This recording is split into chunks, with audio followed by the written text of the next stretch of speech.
দই লঙ্কা আচার বানাবো।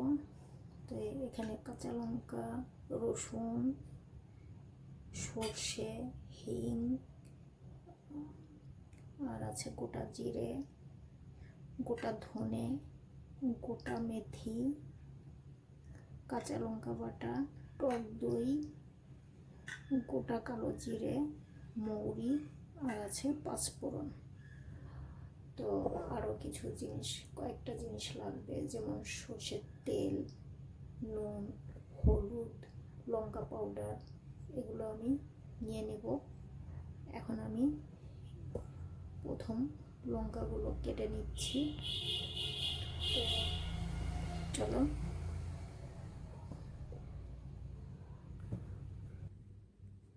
হ্যালো ফ্রেন্ডস, আশা করি ভালো আছো। আমিও ভালো আছি। রোজকার মতো আবার হাজির হয়ে গেলাম একটা নতুন রেসিপি নিয়ে।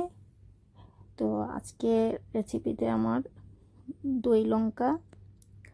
তো এই দই লঙ্কা 5 মিনিটের মধ্যে তৈরি হয়ে যায়, আর বাইরের থেকে কিছু কিনে আনার দরকার পড়ে না। আমাদের কিচেনে যেই মশলা থাকে এই দিয়েই হয়ে যাবে।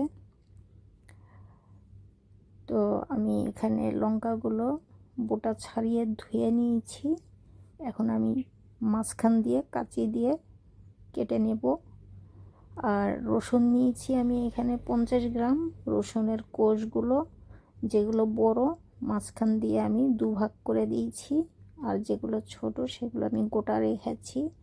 আর লঙ্কা সবগুলোই আমি চিড়ে নেব। তো এইভাবে আমি কাঁচি দিয়ে সব লঙ্কাগুলো কেটে নিচ্ছি। এই যে কাটা হয়ে গেছে। আর এখানে নিয়েছি একটা লেবু। তো এখন আমি এই লঙ্কাগুলো মশলা মাখবো। তো একটা বল নিয়েছি, বলের মধ্যে আমি ঢেলে দিলাম লঙ্কা আর রসুন। এখানে স্বাদ মতো নুন অ্যাড করে দিলাম। নুন একটু বেশি লাগবে, আচারে নুন একটু বেশি লাগে। আর এখানে বড় চামচের 1 চামচ সর্ষের তেল দিলাম। 1 চামচের থেকে একটু কম হলুদের গুঁড়ো, 1 চামচ কাশ্মীরি রেড চিলি পাউডার, আর এখানে হাফ টেবিল স্পুন লঙ্কা বাটা। তো এটা হাতে করতে যাবে না, হাত জ্বালা করবে। লঙ্কাগুলো অনেক ঝাল। যে কোনো কাঁচা লঙ্কা বেশিরভাগ ঝালই হয়ে থাকে। তো কাঁচা লঙ্কা যখনই আচার বানাবে, ম্যারিনেশন করতে গেলে চামচ দিয়েই করবে। তো আমি চামচ দিয়েই করছি। আমি মশলাগুলো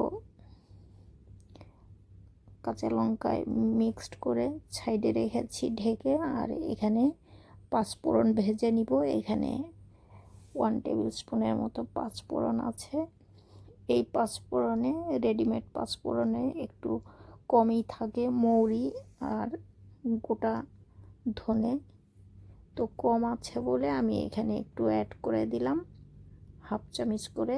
হাফ চামচ মৌরি, হাফ চামচ গোটা ধনে অ্যাড করলাম পাঁচফোড়নের সঙ্গে। তো পাঁচফোড়নগুলো ভাজা হয়ে গেছে, বেশি ভাজবো না, কালো হয়ে গেলে তিতো লাগবে। তো পাঁচফোড়নগুলো আমি নামিয়ে সাইডে রাখলাম, এটা গুঁড়ো করে নিব। তো এই আচারটা সর্ষের তেলে হবে। তো প্রথমেই আমি হাফ টিস্পুন গোটা সর্ষে, গোটা জিরে, গোটা মেথি, আর গোটা মৌরি, গোটা কালো জিরে, তো এটা গোটা ধনে একটুখানি বেঁচে ছিল, ওটা আমি অ্যাড করে দিলাম। সব গোটা মশলাগুলো আমি দিয়ে দিয়েছি তেলে। এখন নেড়ে চেড়ে তেলের মধ্যে ফ্রাই করে নিচ্ছি। এটা একটু ফ্রাই করলে এটার ফ্লেভার খুব ভালো আসে। তো তেলের মধ্যে লাস্টের দিকে আমি হিং অ্যাড করে দিলাম। নেড়ে চেড়ে আমি এখন লঙ্কাগুলো দিয়ে দিব, তেলে ছেড়ে দেব।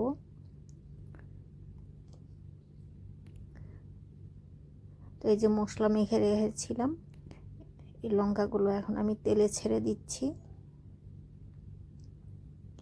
এখন ভালো মতো করে নিচেরটা উপরে, উপরেরটা নিচে করে নাড়তে হবে এইভাবে, যাতে সব মশলা মিক্সড হয়ে যায় লঙ্কার সঙ্গে। তো এই আচারটা খেতে খুবই ভালো লাগে, অনেক টেস্টি একটা আচার। এটা যখন তখন বানানো যায়। আর এই যে লেবুর রস বার করে রেখেছিলাম সেটা আমি দিয়ে দিলাম। এটা যে কোনো সময় তৈরি করা যায়, এটা করার আগে আমার প্ল্যান করা ছিল না। আমার মনে হলো যে এই আচারটা করার দরকার, আর খুব অল্প সময়ের মধ্যে হয়ে যায়, আর এই উপকরণগুলো সব সময় আমাদের হাতের কাছেই থাকে। তো আমি ঝটপট 5 মিনিটের মধ্যে করে তোমাদের শেয়ার করছি। এখানে আমি অ্যাড করেছি দই, 4 চামচ দই অ্যাড করেছি।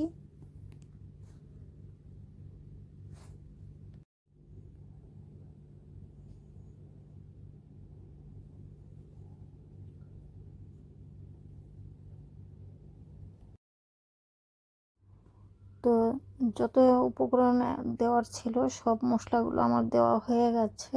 এখন এই যে পাঁচফোড়ন ভেজে রেখেছিলাম, এটা আমি গুঁড়ো করে রেখেছি, ফাইন পাউডার করিনি। আচারের মশলা ফাইন পাউডার করতে হয় না, একটু দরদরা পাউডার করলে হয়, যেটাকে আমরা গুঁড়ো মশলা বলি।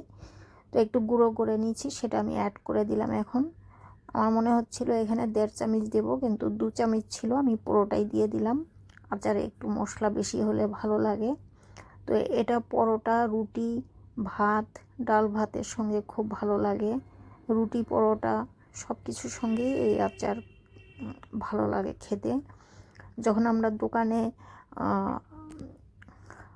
খেতে যাই লুচি তরকারি, তখন দেখবে এক একটা দোকানে এই লঙ্কা আচার দিয়ে থাকে। তো হয়ে গেল লঙ্কা আচার, দই লঙ্কা আচার। তো দোকানে কিভাবে বানায় আমার জানা নেই, তো যেইভাবেই বানায় ওদেরটা ভালো লাগে খেতে। আমারটা আমি আজকে খেয়ে দেখব কেমন লাগে। দেখতে ভালো লাগছে, আমি একটু চেক করেছিলাম, খেতে খুবই মজাদার হয়েছে, সবাই পছন্দ করেছে। আশা করি তোমাদেরও ভালো লাগবে। আর যদি ভালো লাগে লাইক অ্যান্ড সাবস্ক্রাইব করবে, কমেন্টস করে জানাবে আমার এই ইউনিক রেসিপি কেমন লেগেছে।